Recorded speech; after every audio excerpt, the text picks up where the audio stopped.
I don't like budgets for several reasons. Number one, they don't work. When you talk to any American and they know they should keep a budget, and yet they don't. And why is that? Because number one, it makes people feel bad about themselves. And if there's anything Americans are good at, it's avoiding feeling bad. Number two, they don't know how much they owe or how much they spend, but they know it's bad. And so who's gonna go through the work of actually writing down this stuff or opening up some account and then looking at it? They might do it for 1 month. They may do it for 2, but after that, it's done. And I've seen this consistently through my own millions and millions of readers. What I prefer is something that is similar but very different, and that is instead of looking backwards at what you spent, look forward and say, where do I want my money to go? And so what I do in the book is I recommend some specific percentages. Here's how much you should be saving. Here's how much you should be investing. And this one people really love. Here's how much you should be spending on guilt-free spending. You want to buy a leather jacket? You want to go out to an amazing dinner? Awesome, be my guest. So I want people to not necessarily look backwards in their spending, but actually look forward, and as part of that, focus on the things they love as part of their rich life. That is much more motivational. It also sticks a lot more than every month looking at what you spent and feeling bad. Need motivation? Watch a top 10 with Believe Nation. Hey, it's Evan Carmichael, and I make these videos because you are probably the most ambitious person in your circle, but you know you're capable of more, and you get that push by surrounding yourself with the best. So today let's learn from one of the best, Ramit Sethi, and my take on his top 10 rules of success. Enjoy. Rule number 2, gamify investments. Let's add some context around your investment desires. I think that one of the mistakes that a lot of financial people make is they try to make everything about math. Hey, Tom, let me tell you all the reasons what you just said is wrong, and let's look at the return rates. And you might listen to me politely, but deep down you're like, I don't like what this guy's saying. Let's actually start with psychology, okay? What you just told me is, hey, I like gamification, I don't want to think about it, and I have a long time horizon. Okay, let's start there. Perfect. And you also said something really important, which is you like to create. That's what drives you. Just managing what you've got is not exciting. Are all those things accurate? All right. So here's what bad advice would be, and then here's, I think, what would be better advice. Bad advice would be, Tom, sell all that bullshit. It's all like crackpot stuff. Put it in a simple target date fund and get on with your life. Come on, Tom, that's what the investment returns say. And you're gonna be like, get the hell out of here. Better advice would be, hey, Tom, it sounds like you wanna have some control over your investments. It sounds like it actually drives you to see, at what price you're purchasing it, but it also sounds like you don't wanna think much about the basic mechanics. So why don't we do something like this? Why don't we take 90% of your portfolio and put it in low-cost funds and take 10% and say, this is total play money. In fact, you have to play with it or invest it or spend it in some way. And if it's gonna be on NFTs or Bitcoin or whatever, great. Suddenly now you have a real thesis, which is, this is long-term stuff. We kind of know the returns there, great. I'm gonna be safe no matter what happens, but I'm also going to be giving room for my psychology, my need and desire to track things and gamify it and play with it. Rule number 3, define your rich life. When you ask people, what's your rich life? They often give you very similar answers.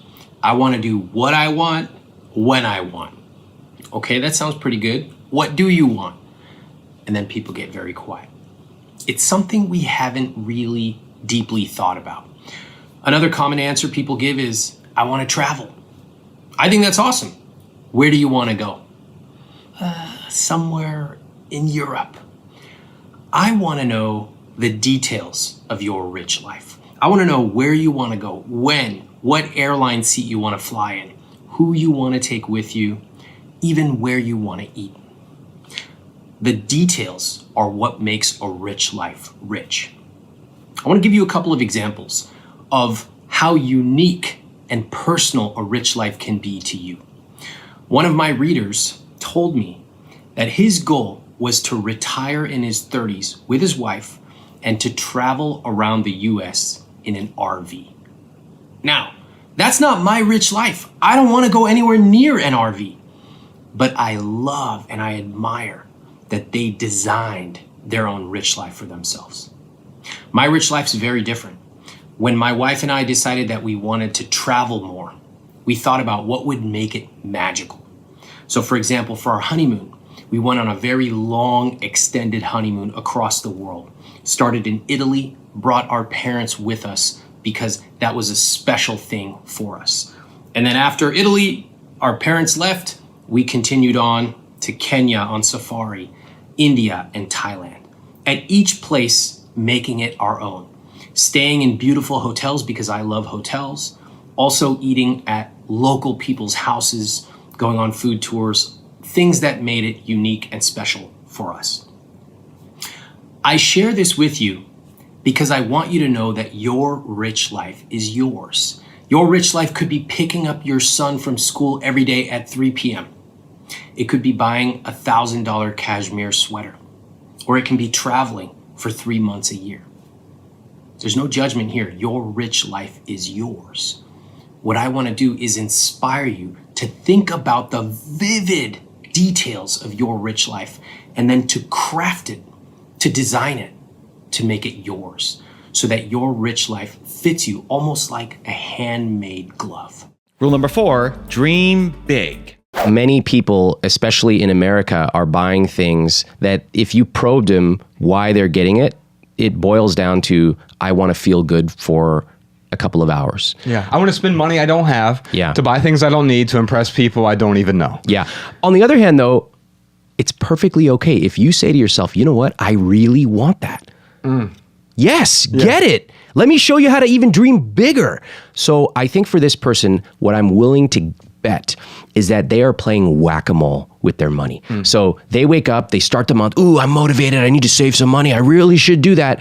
And then by the end, they're scrolling Instagram, they're reading their emails with links to stuff to buy, and they buy this and they buy that, and they don't even really care about it. I would rather have them sit down and say, you know what do I love? Stop dreaming small, dream big. I want a leather jacket, I'm gonna make this up. Maybe I could get a leather jacket from Gap. Dream bigger. Maybe you can get an even cooler leather jacket or something you really love. Okay, great. What's it going to take to get that? I'm going to need to save for X months, and I'm going to discipline myself by automating the money so I don't have to log in every day. And you're building this muscle of discipline, of automation. And at the end, the payoff is you get that thing you truly loved. What a lot of people might discover, which I think aligns a lot with the minimalist philosophy, is I didn't really even want this leather jacket. Yes. And I think that's ultimately the message of minimalism is you probably don't want that.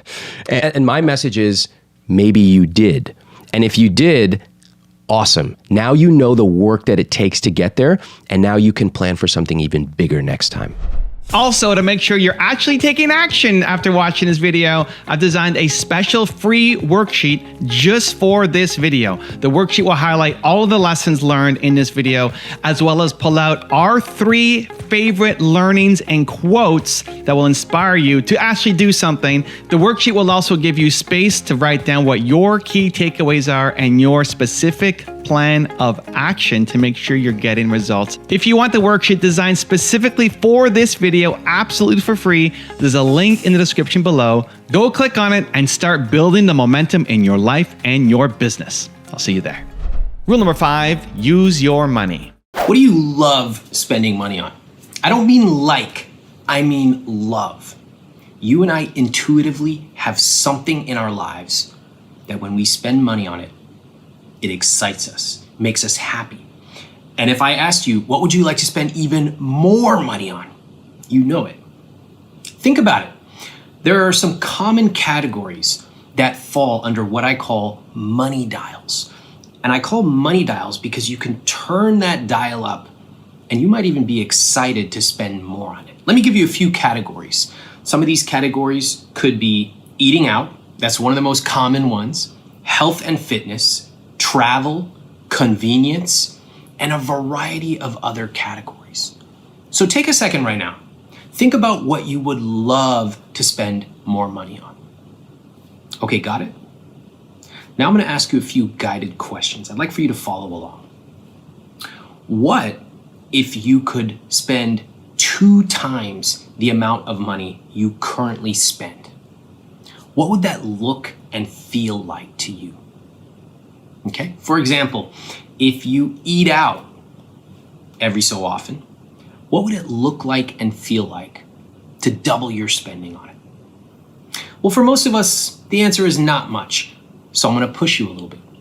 What if you could quadruple your spending on that money dial, right? Turning that dial up 4x. What would it look and feel like? Now, I want to point something out to you. A lot of people think linearly here.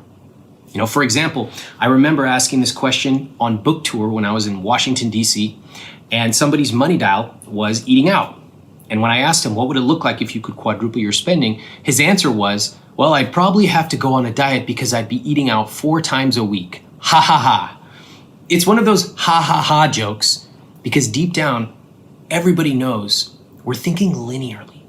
We're thinking if I quadruple my spending, I have to quadruple the frequency. But that's not true, is it?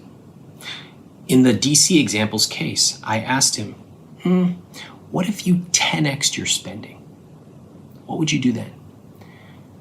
And he sat there for a second, and then he said, you know, I have a list of every Michelin-starred restaurant in town. And I knew I was getting somewhere. I said, who would you take with you? And now it got very quiet. And he said, my family. I said, why? He said, because they've never been able to afford to go any place like that.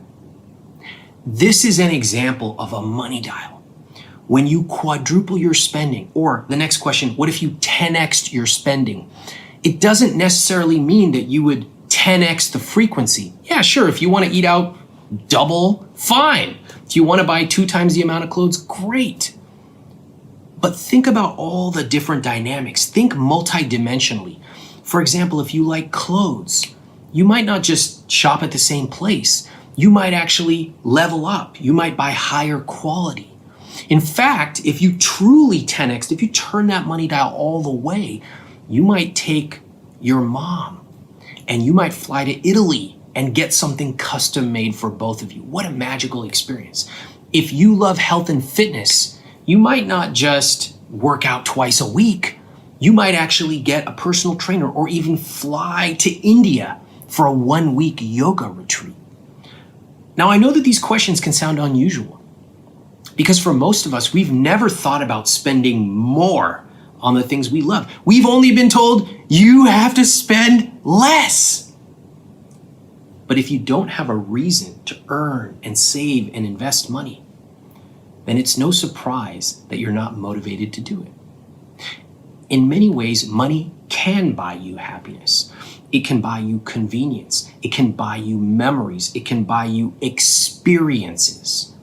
And for some people, it can also buy you things that you just like. You like a nice t-shirt?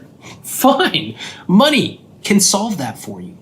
So what I want you to do is to truly go through this exercise. Start off with that thing you love. What is it? Is it health and fitness? Is it travel? Is it eating out? Is it convenience? And so on. Then, what if you could 2x your spending? Easy, not much would change. What if you could 4x your spending? And then what if you could 10x your spending? What would it look like? What would it feel like? Remember, I want you to not just think about frequency. Think about how it would make you feel. Think about what that experience would be like. This is the beginning of really thinking about how money can affect your happiness and craft your rich life. Rule number 6, educate yourself financially. The typical advice that you hear is to shrink and cut back on everything. But as I've always said, there's a limit to how much you can cut. There's no limit to how much you can earn. So there are really 3 ways that I talk about in terms of getting stable. And it's the CEO strategy. Cut costs. We all know the flavor, but I'll give you a specific example. I had somebody reach out to me and say, Ramit, my wedding isn't for like 7 or 8 months. What do you think I should do? And I said, without missing a beat, I said, you got to cancel it. And as someone who has planned a large wedding, I know how painful that is to just think of all the money lost, all the planning, all the time. But at a time like this, money in your pocket is worth more than money in your pocket later. So money in your pocket now is worth more than money in your pocket later. That means if you have to cancel certain things that are going to incur fees later, fine. Deal with the fees later, but get the money in your pocket. That's C. E, earn more. We can talk about earning more in a second, but there's a whole opportunity there to start businesses and start earning more. O is really something that a lot of people haven't thought about right now. So whether you have a job or not, you can call up the companies that you owe money to or you transact with, and you can get some surprisingly great results. For example, your student loan company. If you guys owe student debt, if you owe credit card debt, if you have a cable bill, a cell phone bill, or even a landlord, you pick up the phone and this is what you say. You say, I've been a good customer for 3 years. COVID-19 is making it difficult for me to be able to pay my bills like I usually do. I'd like to know what options you have available for me. And my readers have used this script. A lot of them have gotten their payments paused with no finance or interest charges, and some of them have even gotten rent waived. So there's a lot of opportunity. You're talking about possible hundreds or even $1,000+ with one phone call. That is how you start. Rule number 7, set targets. What I do with my financial system is I set a target each year. This is how much money I'm going to save and invest. And those numbers are aggressive. That's a lot of money. You're going hard. Yeah, like so every year. 10%, 30%? Yeah, so anywhere between those ranges. And we have folks who... Of what you earn. Correct. Yeah. And then remember, whenever I make any unexpected income, let's say I did a speaking gig or something. Yeah, I might get myself I might go out to dinner, but the rest I'm just putting straight in investments. Wow. Okay, so that money grows aggressively. And I also want to remind everybody, especially the entrepreneurs watching, I know you have a lot of entrepreneurs. You wouldn't believe how many entrepreneur friends I know who have a good business and they don't invest at all. And that's a huge mistake. What should you be investing in if you have a good business? Simple, low-cost, target date funds is a great way to go. Entrepreneurs... So index funds? Yeah, index funds. Yeah. They get a little too smart for their own good. They say, I could just put that money in my business. And I always say, look, I'm glad you have a business that's throwing off tons of cash. That's awesome. Most businesses don't last 80 years. Yeah. So be smart. Give yourself a small plan B. Put $5K a month, $10K a month, whatever's appropriate for your level of success. And hey, maybe your business does really well. That's awesome. But maybe one day something goes wrong. Always want to be prepared. You never want to have your back against the wall. So I just want to encourage everybody, whether you're making $250K or $2.5 million for the high earners here, don't get too smart for your own good. Keep investing and saving. Rule number 8, protect your wealth. If you bring anyone on the show who tells you what's going to happen in the stock market, they're an idiot and or they're lying. So I'm not going to do that. Nobody knows. And you'll find this in politics and money. A lot of people want to be comforted by essentially a parental figure, somebody who comes in here and tells you it's all going to be okay. Or conversely, it's all going to and they prey on people's weaknesses as to what's going on. The best investors are humble. They know that nobody knows anything. What do we know? We know that over time, the market continues to return approximately 7 to 8%, and that's over 100+ years. We know that there are always people on Reddit and Twitter who've got these fanciful narrations of what's going on in the world, and they all disappear once the narrative is proved incorrect. So people have been talking about inflation forever. This is very low inflation. And in fact, even the recent inflation numbers are, I think over 30% of it is due to used car prices, okay? If you try to peg your investments to macroeconomics, you will be potentially losing out on lots of money. Rule number 9, have an emergency fund. If you don't build a habit of saving right now, you're never going to do it. You didn't do it when the economy was good. You're not doing it when the economy's bad. You're never going to do it. So I want everyone listening to force themselves, take advantage of the situation and really change your behaviors. Get that emergency fund in order. Yes, it will cost you because you won't be investing right now. And that sucks. But if you don't have 12 months, that is the price you pay for not having saved it. And it's okay. All of us are operating at different levels. We all have different advantages in society. It doesn't mean that you're being penalized or that you're morally wrong, but I do believe you should focus on the emergency fund first, invest second. And rule number 10, the last one before some very special bonus clips, is try the $100 challenge. I would like to issue a challenge for everybody listening. All right. Everybody listening. I call it the $100 challenge. I would like for you to think about something you love, and I would like for you to spend $100 in the next 48 hours. Now, here are the rules. You're not allowed to spend it on your kids. You're not allowed to spend it on your pet. You're not allowed to spend it on anybody else. It's only for you. And if you have a high net worth, I want you to adjust that number upwards. I spoke to a couple on my podcast. This episode is coming out in just a couple of weeks. They have an $8 million net worth. And I issued the same challenge to them. They adjusted the numbers upward. So it's up to you. The point is, I want you to build the skill of spending. And I want you to write me. Send me a DM on Instagram, or if you're on my email newsletter, send me an email. My email's all over there. I'm on Twitter as well. I want to hear what you did with your $100 challenge. The point of this is to show yourself, you know what? I'm worth it. I can spend on myself. And when I do spend 100 or 500, whatever the number is you choose, the world is not going to end. My retirement is not going to fall off track.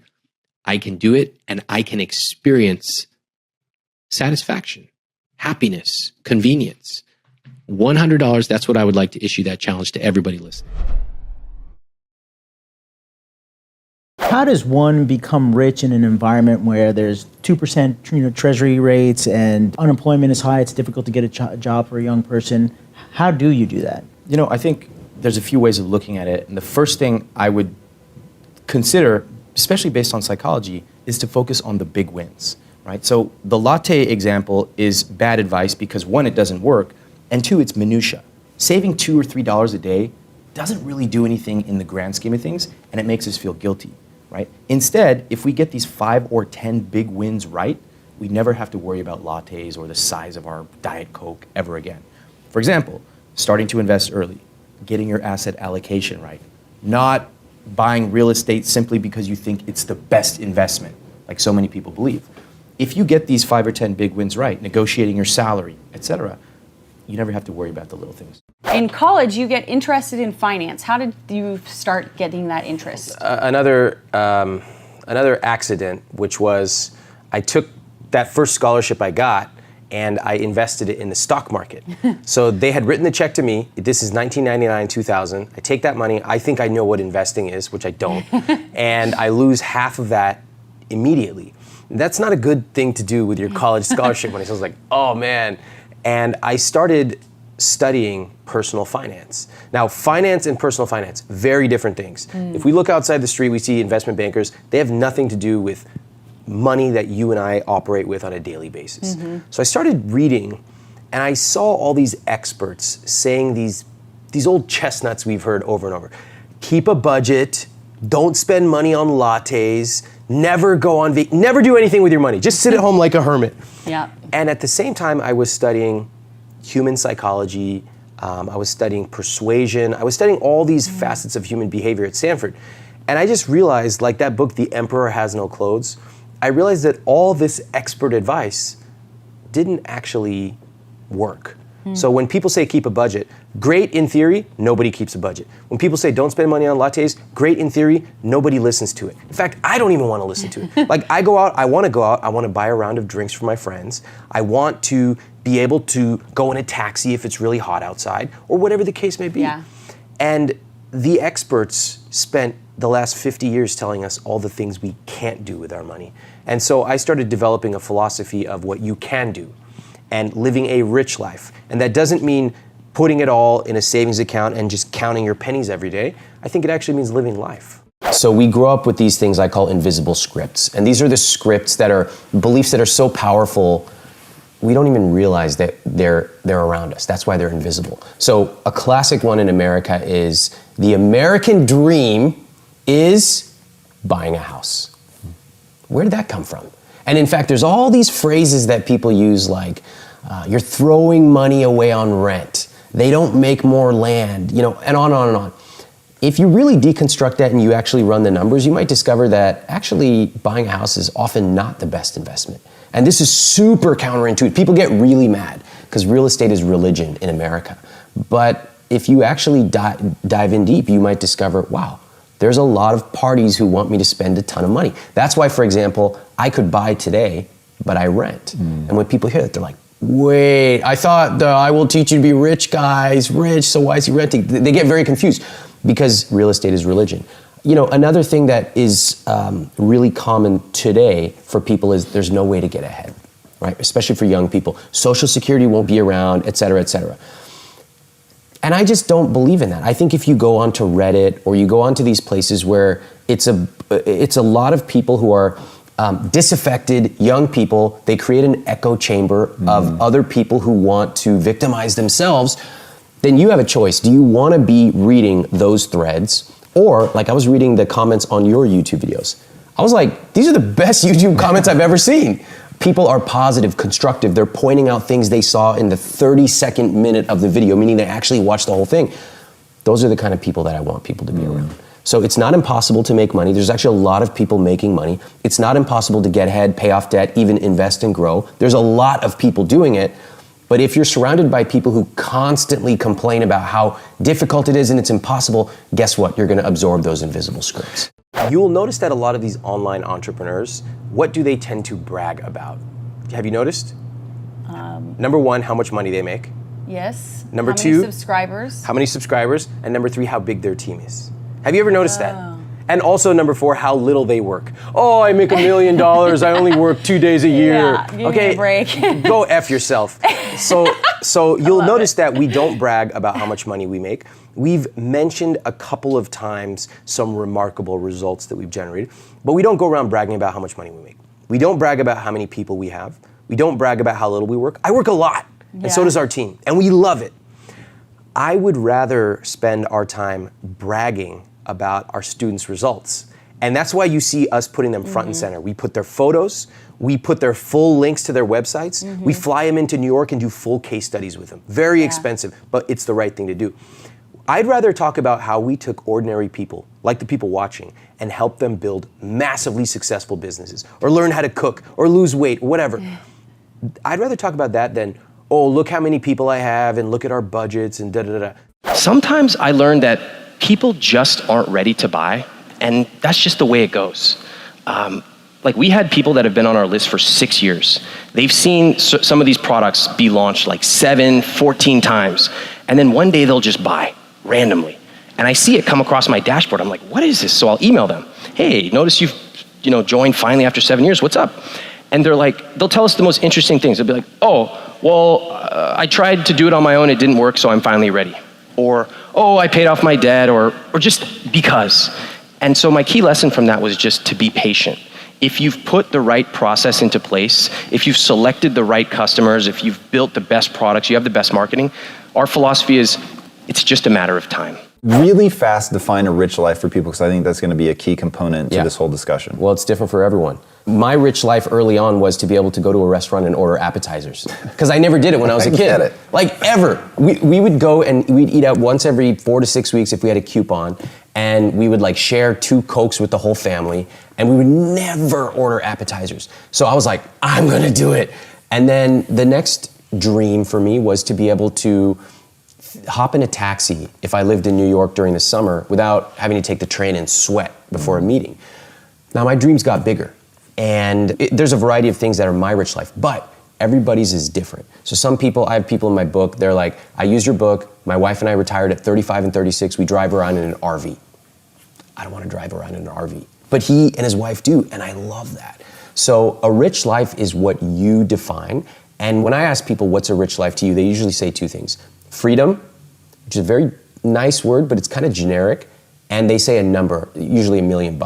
And I say, like, freedom, what is that to you? And they're like, I want to do whatever I want when I want. And I'm like, get specific. Do you want to order appetizers? Do you want to do yoga at 3 p.m.? And that's where the conversation stops. So if you're watching, I want everyone to think, what is your rich life? And take it from the clouds to the street. I want to buy 3 different Lululemon tank tops a month because I don't ever want to have to wear an old one. Whatever, go as crazy as you want. I want to travel for a month, and I want to bring my family with me. Great.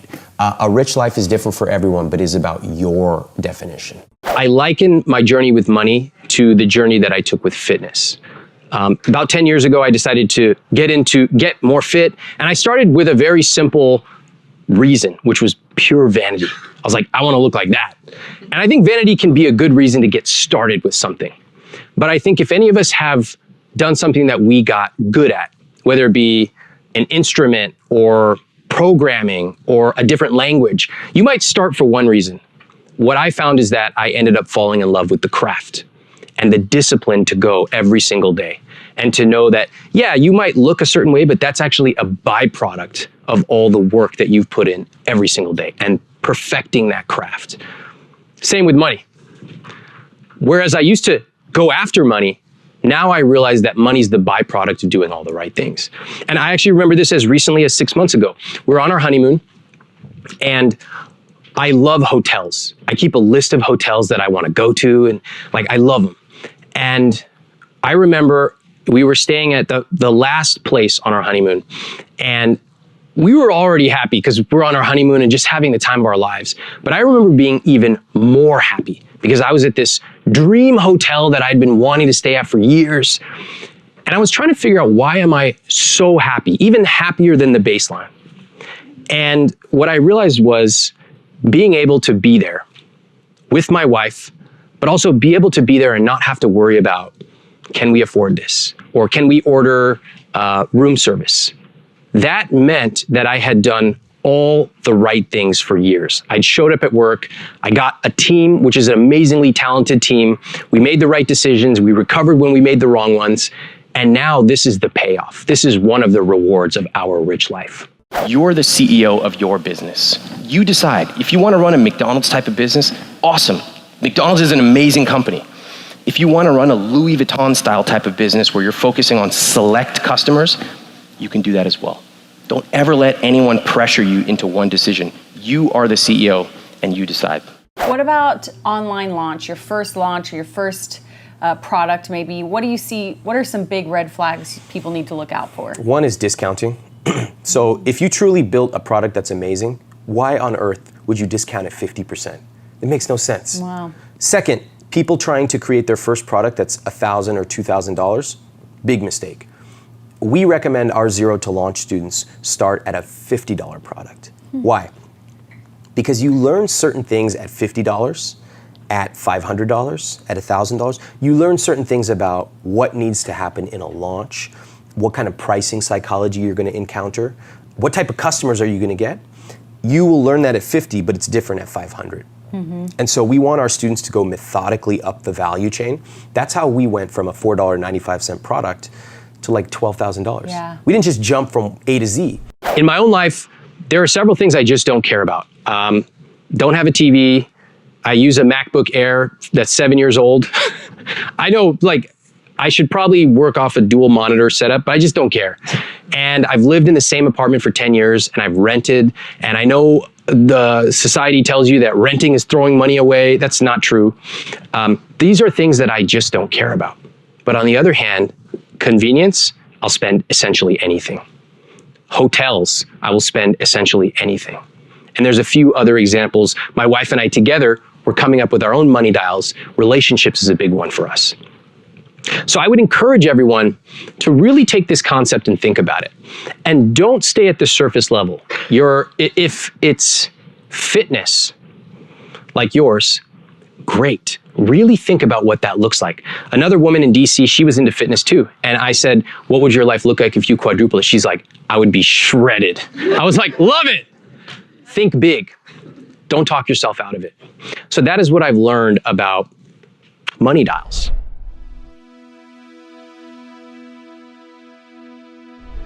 Because you made it this far in a video, I want to celebrate you. Most people start and don't finish. Most people never actually follow through. Most people say they want something, but they don't ever do the work to actually get it. But you are different. You are special. Believe Nation, you made it here all the way to the end, and I love you. So as a special celebration, if you put a hashtag Believe down in the comments below on this video, I will showcase you and celebrate you somewhere on the screen in a future video, because you are awesome. For 10 more amazing rules from Grant Cardone, check the video right there next to me. I think you'll love it. Continue to believe, and I'll see you there. Only you and you alone know what your real potential is. Your wife can't do that for you. Your husband can't. Your boss can't. Your manager can't. God's not going to even do it for you, folks.